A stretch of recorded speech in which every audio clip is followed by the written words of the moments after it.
my mom was a single parent. And before she died, while she was on the hospital bed, I was with her. And then she looked me in the eye and she said, because she already knew I had a passion for ministry. And she said, as you preach, please tell every young girl they have no reason to be single mothers. And I believe that hearing the question, and I didn't say anything, I just felt like, she said to me again, one of her final words, she said, every child needs a father. And if Adam was not necessary, God would have created Eve alone. We understand the challenges especially with the 21st century we are in, knowing that there are fathers who are useless, there are fathers who are not worth it, there are men who are serial heartbreakers. But it still doesn't take away the fact that this is the way God has designed our families to thrive. He might be a stupid man, but he remaining in that house is a major lesson for the children. He might not be the man you want him to be, but his voice, each time he raises it in the house, leaves an impression for your children. We know there are ones that are very silly, they don't live up to expectation.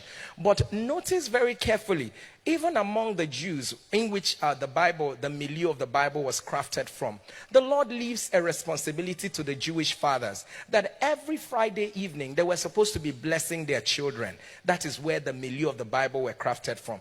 And then I keep asking a question. You have a home where there is no father. My mom's greatest pain was that her children didn't turn out well, because there is something a woman can do and there is what a man can do.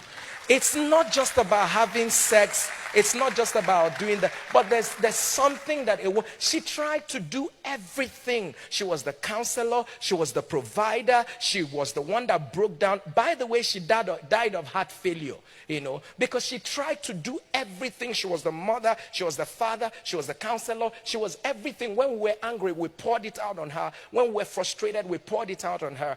It might look very fashionable to be a single mother right now.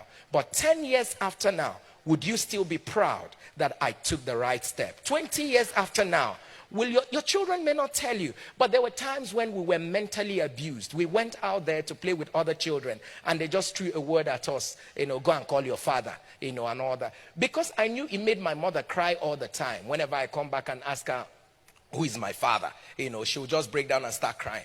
I never bothered to ask her all that question, but I knew how mentally scarred I was until I started growing up. So please let us put these things in proper perspective. Please, I also want to reiterate again, no matter what men have done to you, please, there is always a man somewhere that will make you smile. And I want you to pray into it, and I want you to believe it. And the last thing I want to share, which is a question that they've already answered, is about my marriage. When I got married newly, marriage was hell. Very hell. If there's something called the heller than hell, that was exactly how my marriage was. One day I was praying and I was telling God, you know what? This is the end.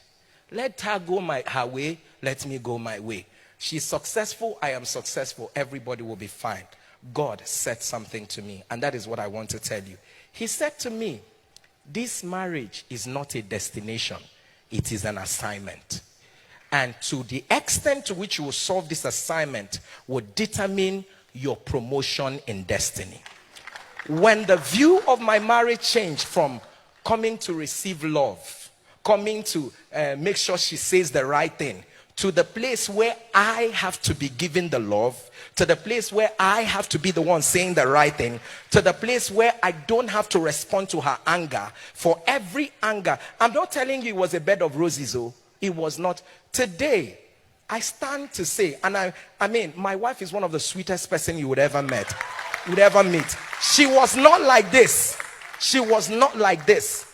But God had to bring me to the place where I saw that marriage as an assignment. And the day I saw my assignment, our assignments come differently. Short essays, objective questions, this one and that one. Different, we all have our assignment. But first of all, change the mindset that this is my assignment, and your approach to your marital issues will change.